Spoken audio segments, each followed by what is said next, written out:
Bonjour, Mathieu Vasseur à l'appareil. Je vous appelle parce que j'ai reçu une lettre de votre part. Je voulais déjà être sûr que vous ayez lu mon manuscrit. C'est un petit peu brusque comme réponse. Vous pouvez pas juste dire voilà, ça nous intéresse pas. La famille veut rien récupérer? Quelle famille? J'ai pas de famille. C'est un vieux qui vivait seul et qui est mort seul.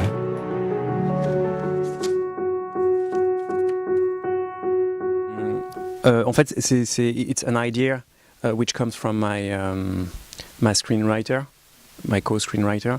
So he got me this idea. So that's all. And I thought it was a nice idea. And what I really like is après le moment où le père de famille présente les armes à Mathieu, qui interprète Pierre, on retrouve le personnage en train de fixer, regarder fixement le tableau de Pouchkine.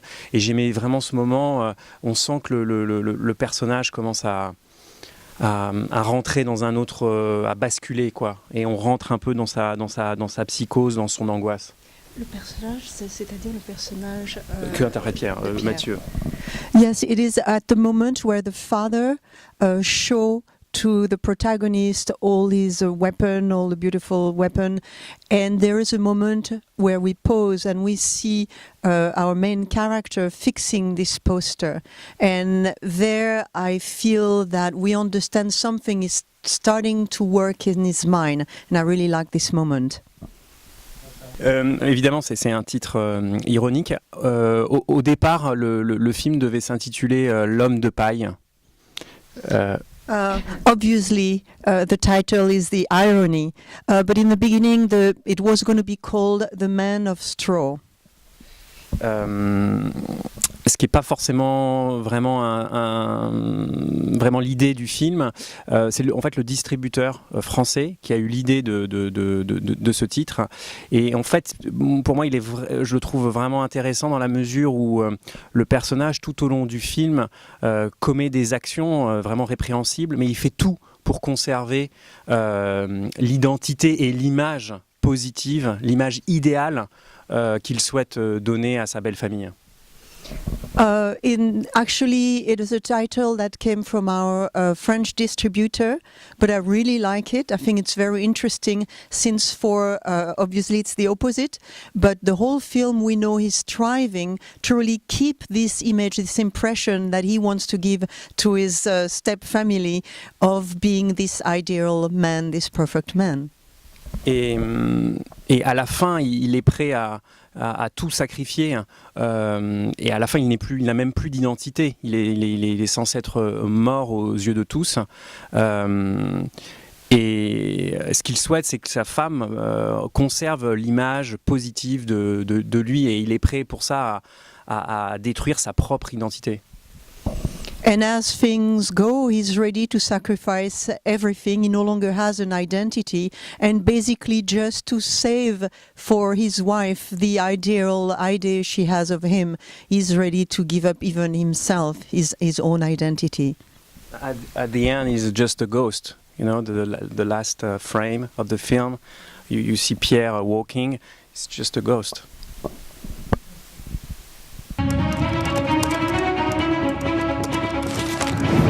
Je viens d'avoir les retours presse, la critique est dithyrambique. Voilà. Merci beaucoup. Merci à vous. Une réussite magistrale. C'est puissant au-delà de tout ce que vous pouvez imaginer. You think it's too quick? I can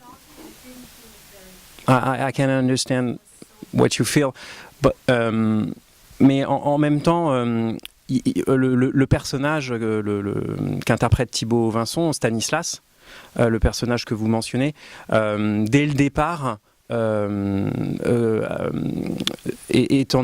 une animosité à l'égard de Pierre puisqu'il y a une rivalité amoureuse. Et donc je pense que dès le départ, il a une intuition que le personnage qu'interprète Pierre ment. Yeah, well, obviously from the start, the character that is Stan doesn't like Pierre, because there is a love rivalry and he doesn't like him, and immediately suspects that this guy is too good to be true and is lying.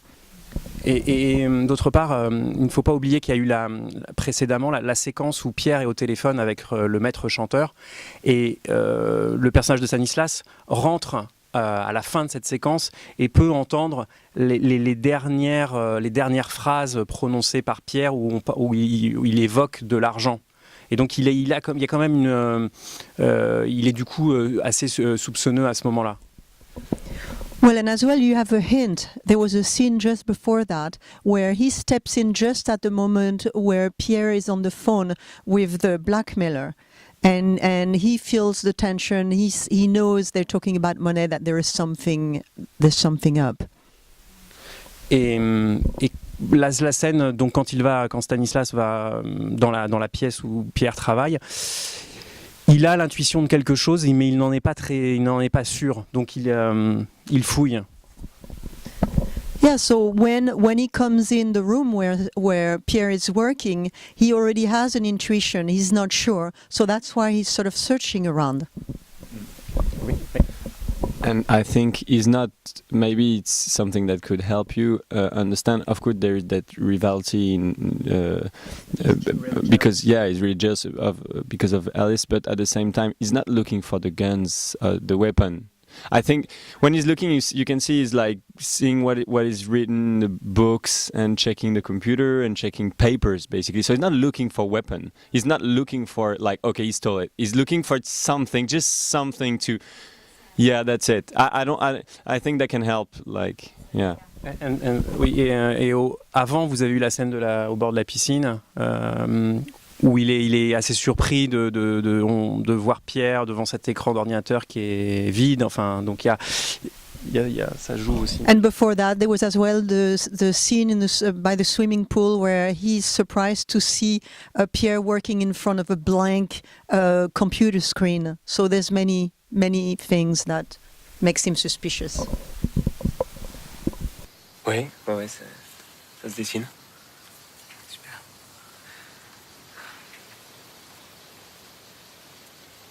Alice t'a dit que je connaissais très bien Alger. I'm the youngest actor, but actress we had Isabelle Adjani, who was 16 when she got in this national company of theater. It was a huge surprise for me.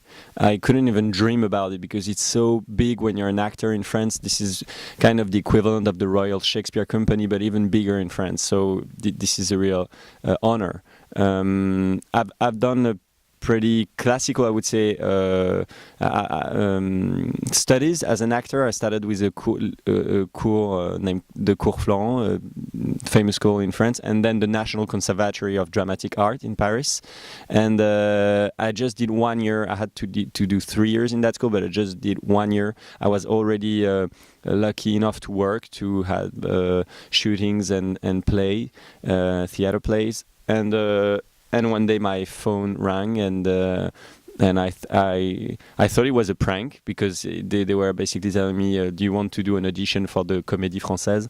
And I was like, so I checked the number and everything after the phone call on the internet, and it was the right number, and I said, okay. I was really paranoid about it, and I've been there, and I did this audition. It went well, and then you got in, but it's not something you're aiming for. I didn't even think about it, and they were looking for a young guy at the right moment, and people talked about me because I was lucky. I had the opportunity to shoot movies with a few members of the Comédie Française at that moment, so they talked about me, and I met the director. Yeah, that's a good question. It's a good question. There is a lot of rules in this house. You have to ask every time you want to shoot a movie, and to do the schedule with them first before you can say yes and really green light the shooting of a movie. So that's the first thing. And then there is other rules. You cannot do ads. You cannot work with brands. You cannot play in another theater in Paris. There is a lot of rules like that. Ça va faire 3 ans, Mathieu, et on n'a toujours rien. Les gens commencent à se poser des questions, tu sais. Il faut juste que je retravaille certains passages, c'est tout, là, j'ai bientôt fini. Il y avait une lettre pour vous ce matin, la voilà.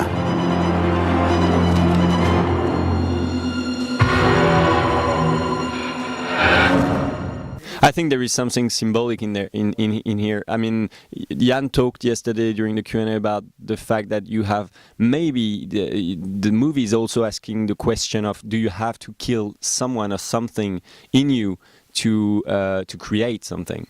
It's asking basically questions about the whole process of creation for an artist, and I think it could be a part of the answer, that I killed a man. And I thought it's obviously for me was also like the first sentence is rewriting, and he's definitely killing that old guy who wrote that book, because nobody's gonna know Léon Vauban anymore, because he's really definitely disappearing behind Mathieu Vasseur, who's taking his identity at this moment. So he's basically killing the guy by recopying, you say? Yeah, the novel. Je te présente Stan, le fiel de papa dont je te parlais. Mathieu. En tout cas, tu peux être fier d'avoir dompté notre Alice. C'est pas la portée du premier venu. Je sais de quoi je parle. Mathieu, téléphone pour vous. Vous êtes qui, bordel? Et toi, Mathieu, tu sais qui tu es? A lot of things. The fact that it's someone who's playing, pretending to be someone else. It's always interesting for an actor, I guess, because there is, of course, une mise en abîme. Je sais pas comment on dit ça. This one is a tough one. Yeah, there's a story within a story. The fact that he pretends to be Yeah. And I say especially for an actor or an artist, because of course that's what we are doing, telling stories and pretending we're someone else. So I love those layers, and as we said, also the fact that it's really an intense, stressful movie. So it's really playing on sensations for the audience, and at the same time, it was for me a smart movie in the way that it was treating of different themes with different layers of lecture.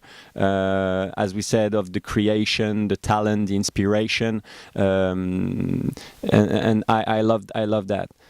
So yeah, and then there was a physical challenge for me, which was like going through that movie, which is really something really tough for the character. He's really in a survival mode to some point, and I love that, because I love to work. I love the roles with physical challenges basically. So I love that too in the character of Mathieu. Vous savez, les femmes finissent toujours par savoir qui on est vraiment. Vous appelez pas ici, c'est clair?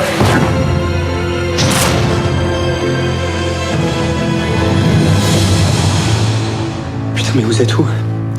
But if there was a remake, I have another idea for the movie, because all the beginning of the film, the first draft of the screenplay was really different. It was the script was very much longer, and I couldn't do that because it was like 3 hours, and it was not possible to find all the money to shoot this film this way. So we have to reduce it, and I think now if there was s'il y avait un remake. Maybe I have an idea for that. No. I would love to write it, of course in French, because my English is terrible, and we have to translate it. But no, direct. It's. I did my movie, and I feel okay with my movie. I did what I wanted to do, really. And it was really a pleasure to work with somebody like Pierre, because all the film is seen through the point of view of the main character. So, Pierre was there every day, and it was really a pleasure to work with him. Honestly, I am not saying that because he's just close to me. No, I mean honestly, because he thinks about works, and he's really focused on his work, and. We don't. Everything is just the movie. It's about the movie, and when I do the first take, it was good. At the beginning of the shooting, I was really scared, because I was asking myself, oh my God, I have to tell him something, because okay, it's good, but I have to do something else. And after the take one, he showed me another way to do the scene, and it was really it's a gift for a director.